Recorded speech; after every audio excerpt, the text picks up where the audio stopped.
You will hear a conversation between a university counsellor and two students, Joseph and Cara. First, you have some time to look at questions 1 to 5.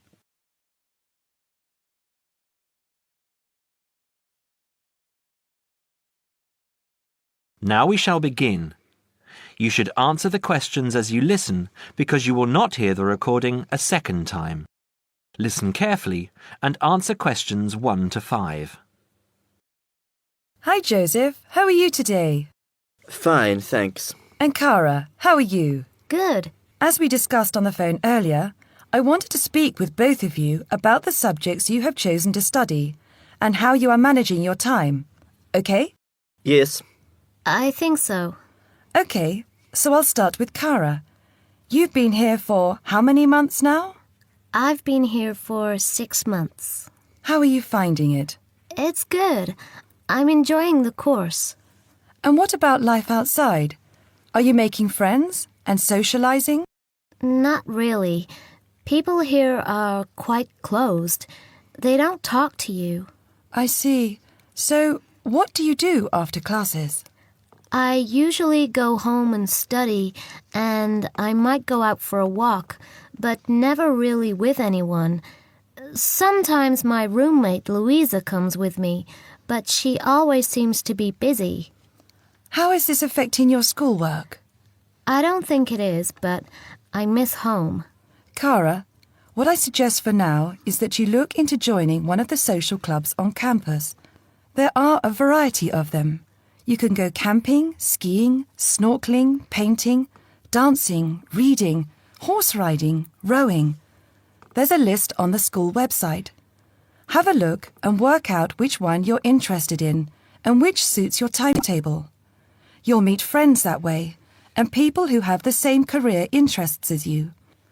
As for the subjects you've chosen for a career in microbiology, I think you should look into dropping one of your subjects and picking it up again next year as a minor. You have a lot on your plate, and this will just cause great pressure. It doesn't mean that you aren't coping, but you're doing about 10 hours more than the average student a week. Think about it, and we can make another appointment to discuss it. When are you free? I have an hour free usually on Wednesdays at 11:30. Okay, good. Come to my office at 11:45 and wait in reception. Okay? Okay, I'll see you then. Before you hear the rest of the conversation, you have some time to look at questions 6 to 10.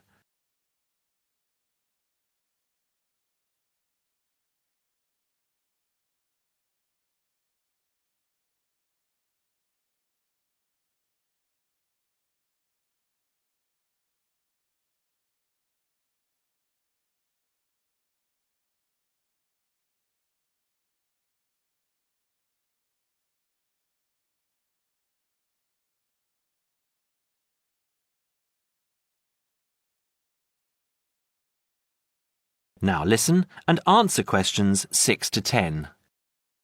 Joseph, how are you finding the university? I love it. It's very different from home. Life here is very much focused on study and also socializing through sport. People have been very friendly and curious about my culture. So, you've managed to integrate well? I think so. I've joined the rugby team, something I'd never thought I'd be interested in. And how are your studies going? I think I am doing well.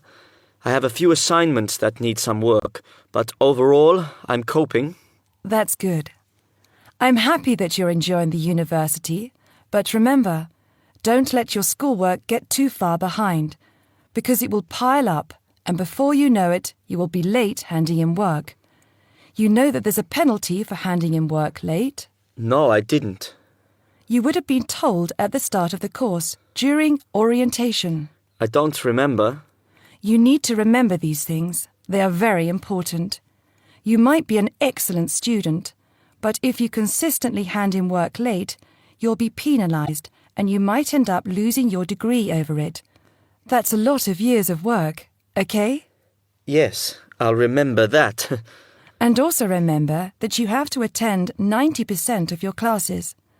So far, you have missed 5 tutorials. Be careful here. These could also cost you your degree. Is there any particular reason you missed these classes? I'd been training for our rugby match the night before and, well, we went out afterwards and I slept past my alarm clock. Joseph, I know this culture must be very different from where you come from, but please try and be a little more conservative with your time.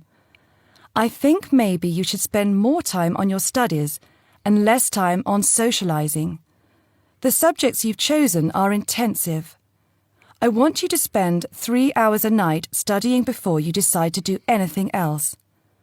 I'll make an appointment to see you in a month and we can assess your progress. I'll give you my business card. All my contact details are there. Call me in 3 weeks to organise another meeting. Do you have any questions for me? No, none. OK, I'll see you in a month. That is the end of part 1. You now have half a minute to check your answers.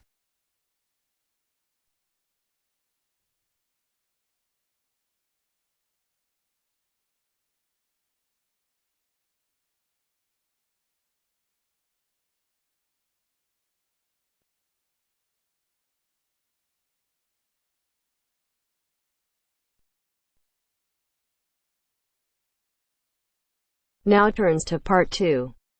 Part 2. You will hear a flight attendant talking to passengers on an airplane. First, you will have time to look at questions 11 to 15.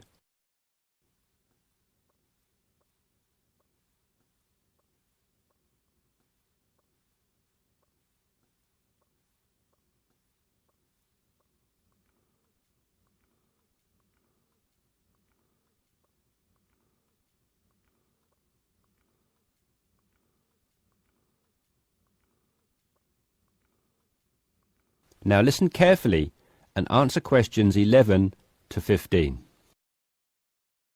Good morning, everyone. I hope you all slept soundly overnight.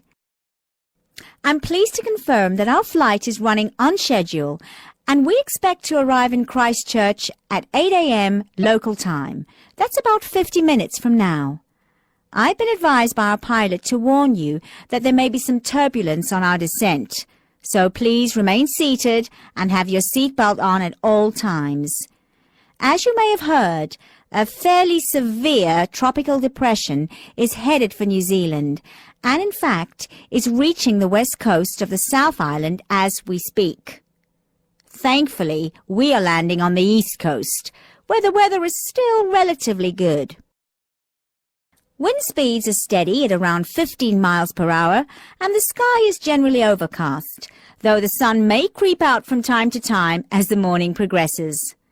That said, when the storm reaches this afternoon, conditions will deteriorate rather quickly. Please exercise extreme caution if you're traveling anywhere on the island today. As I said, the storm has already made landfall on the west-northwest coast, and we're getting reports of high seas and very strong winds of around 75 miles per hour, with gusts up to 110 in Collingwood. Heavy and thundery rainfall is also being reported there. The Southern Alps are experiencing severe blizzard conditions, and there is a virtual whiteout on the roads. There are accumulations of up to 3 foot of snow already, so please, under no circumstances, be tempted to take the mountain road from Christchurch to Bluff. Use the coastal route for the entire journey if you must go down south. Over in the west, in Hokitika, and the southwest, in Milford, conditions are bad with heavy rain, high winds, and high seas. In fact, several tornadoes were reported in Hokitika and also in Lewis, which is slightly further inland. Also inland, on the northern edge of the Southern Alps, Arthur's Pass should be avoided at all costs.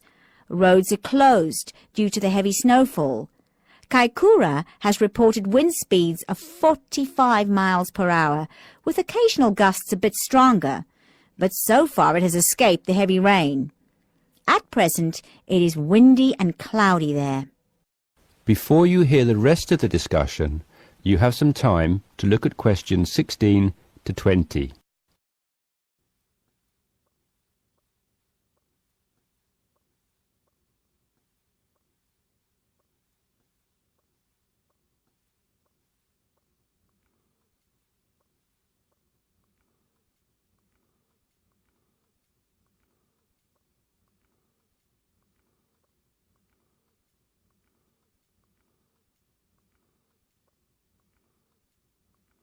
Now listen and answer questions 16 to 20. Hello again, ladies and gentlemen. We should be landing in approximately 10 minutes' time. Just an update for you on the weather conditions in and around Christchurch. We expect the storm to reach us by approximately 1 p.m.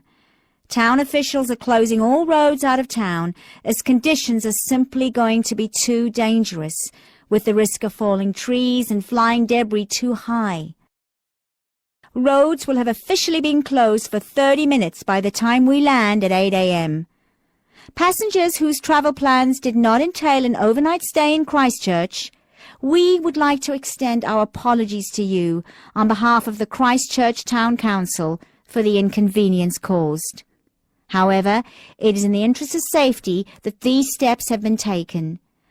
Those of you without accommodation should go straight to our customer service desk at the airport, where a council official will be waiting to take you to temporary shelters in the town. Those of you who are staying in Christchurch should go to your hotel and follow the instructions of staff there. It may yet be necessary to evacuate you down to the shelters as well. This decision will be made by hotel staff who are monitoring the situation very carefully. The storm has made a direct hit on the island. The storm eye is expected to arrive in Christchurch at about 4 p.m., after which a brief period of calm will be experienced. The western wall of the storm will then hit at approximately 4:30, and the extreme winds and heavy rain should have improved by about 7 p.m. All roads will be reopened from 9 p.m. onwards. However, we're advising people to refrain from driving unless absolutely necessary, as conditions will be extremely hazardous with a risk of flooding everywhere. Flash flooding is a real danger for the valley towns of the south in particular, as mountain rivers and tributaries have already swelled to record levels.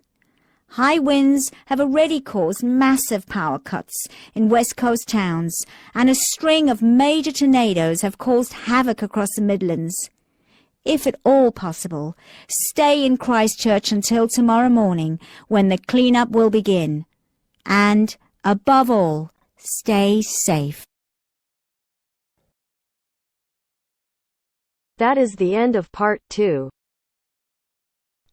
You now have half a minute to check your answers.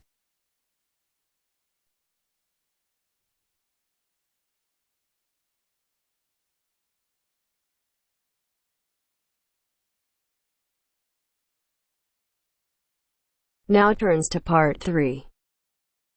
Part 3. You are going to listen to a conversation between a tutor and two students. In the first part of the discussion, they talk about a fellow student. First, look at questions 21 to 23.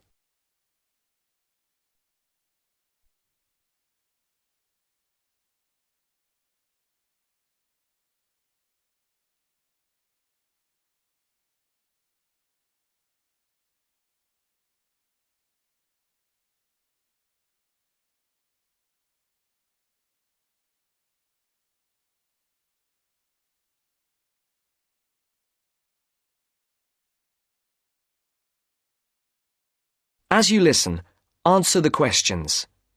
Write no more than 2 words for each answer. Francis and Steve, hi. Now, before we start the tutorial, am I right in thinking that you haven't heard about Lorraine? No. What about her? She's already left. What? Well, she hasn't told anyone. You sound surprised. Weren't you half expecting it? Yes, but she could at least have told us, though. We've been on the course together for the past 3 years, and it would have been nice to know. She always was the sort to keep herself to herself. Yes, I know what you mean. Did she give any reason? Well, she got that job. What? Yes, and she's been given permission to leave, as there's only a week to go before the end of the course. But she'll be back for the exam week. Oh well, we'll just have to catch her on the mobile after the class. She's gone back to Wales first. Oh dear. We'll get hold of her on the mobile. She did say that it might not be possible to contact her for a couple of weeks. Oh, okay. If that is what she wants. Before the conversation continues, look at questions 24 to 30.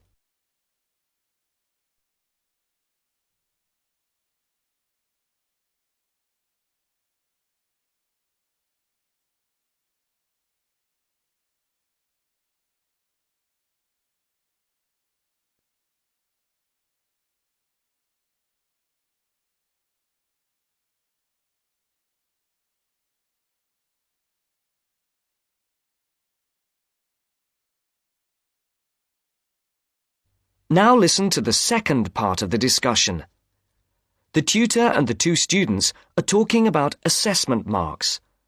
For questions 24 to 30, there are 4 alternatives: A, B, C, and D. Decide which alternative is the most suitable answer and circle the correct letter.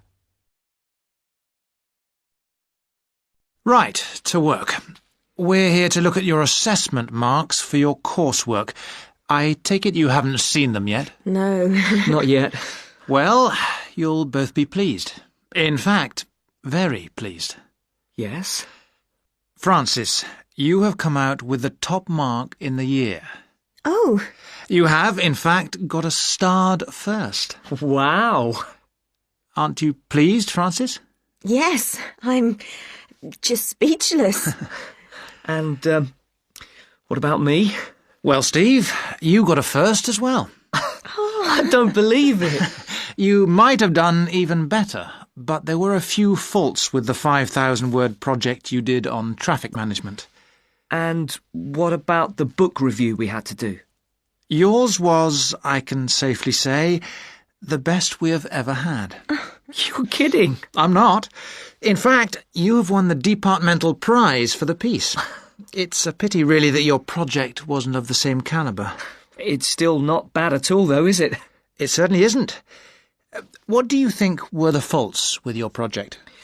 I just wasn't very happy with the conclusion, and I got myself in a bit of a twist with the argument about road pricing. By and large, your overall conclusions were okay, and I would say that your thoughts on road pricing were quite original. The problem was more with the actual end. It was a bit disappointing. You started off well, but then it ended rather suddenly, as if you got fed up with it. Yes, I did kind of stop fairly abruptly. I couldn't think of much to say, even though I knew it was important. Yes, that section needed a bit more work on it. But, as I said, by and large, it was very good. And, Francis, your project was excellent. So much so that we think you should take it further, and perhaps do a PhD, or at least an MPhil. What do you think? I hadn't really thought about it. I've just been concerned with getting through this final year and getting all the coursework and exams out of the way. I can understand that. But I do think that you ought to consider it seriously. If you perform as well in your exams as in your project work, you're on course for a first. Do you think that I'd get funding for it? Well, any grant will be discretionary, but you have as good a chance as anyone else. I'd even say a much better one. If you do get a first, it'll be the only one we've had in this department for 3 years. And I'd be happy to be your supervisor. Thanks. I'd like that. Do you think I should start applying for it now, or wait until after the exams? I think you must really start thinking about it as soon as you can. And Steve, what about you? Have you thought about going on to do research? I have thought about it, but I have a job lined up if I get a good degree, and quite honestly, I am fed up with not having enough money to do the things I would like to do. I can understand that. Is there anything that either of you would like to talk about? Yeah, I have a couple of things I'd like to ask, if you don't mind. OK. We have roughly 20 minutes left, so, Steve, would you like to go first? Right.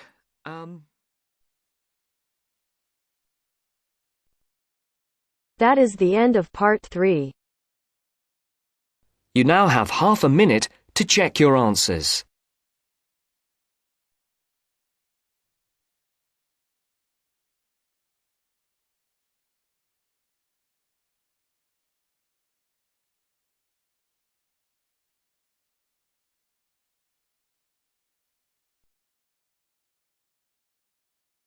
Now turns to part 4. Part 4. You are going to hear a talk about security in the UK. Listen to the talk and complete the statements below. First, you have some time to look at questions 31 to 40.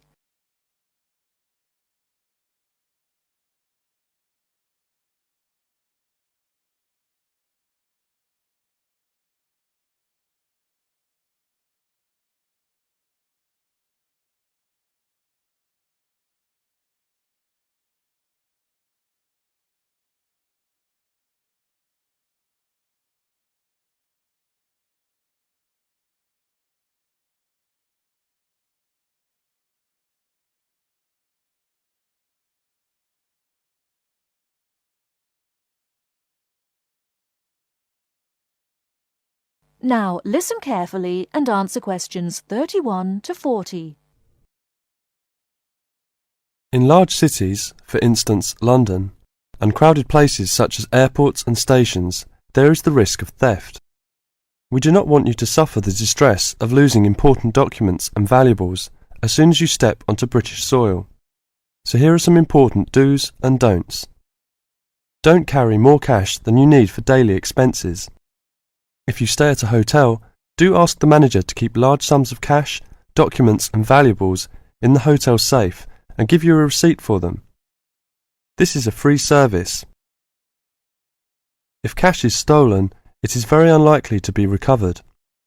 Do keep separately a note of the serial numbers on your traveller's checks, so if they are lost you can inform your bank. Do take particular care of bank and credit cards. Do carry wallets and purses in an inside pocket or a handbag. Don't ever leave a bag unattended and make sure it is securely fastened when you are carrying it.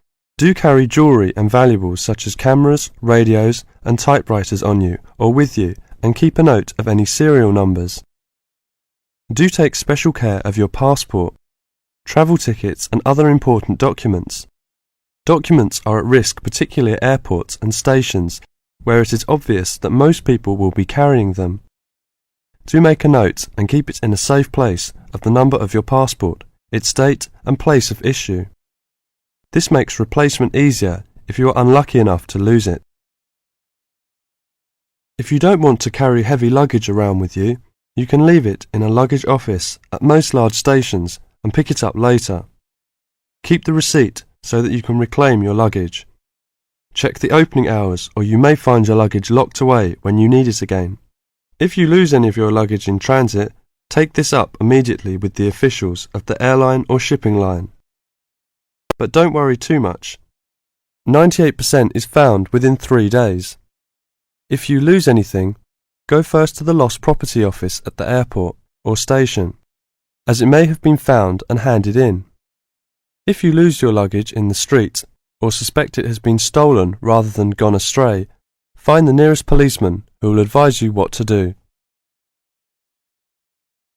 That is the end of part 4.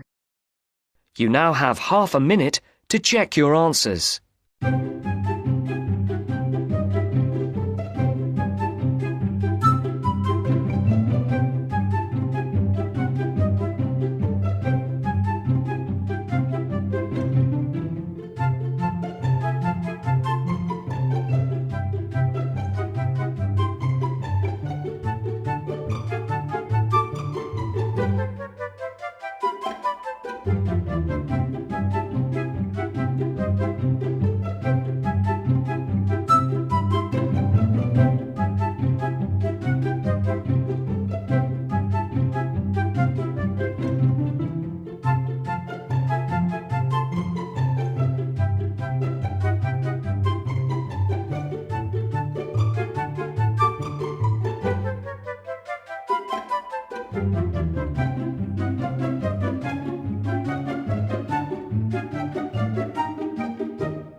Hi, this is IELTS Bob. I would very much appreciate it if you could like, subscribe and share this video, as this will enable me to help more IELTS students reach their IELTS goals. Very much appreciated. Thank you.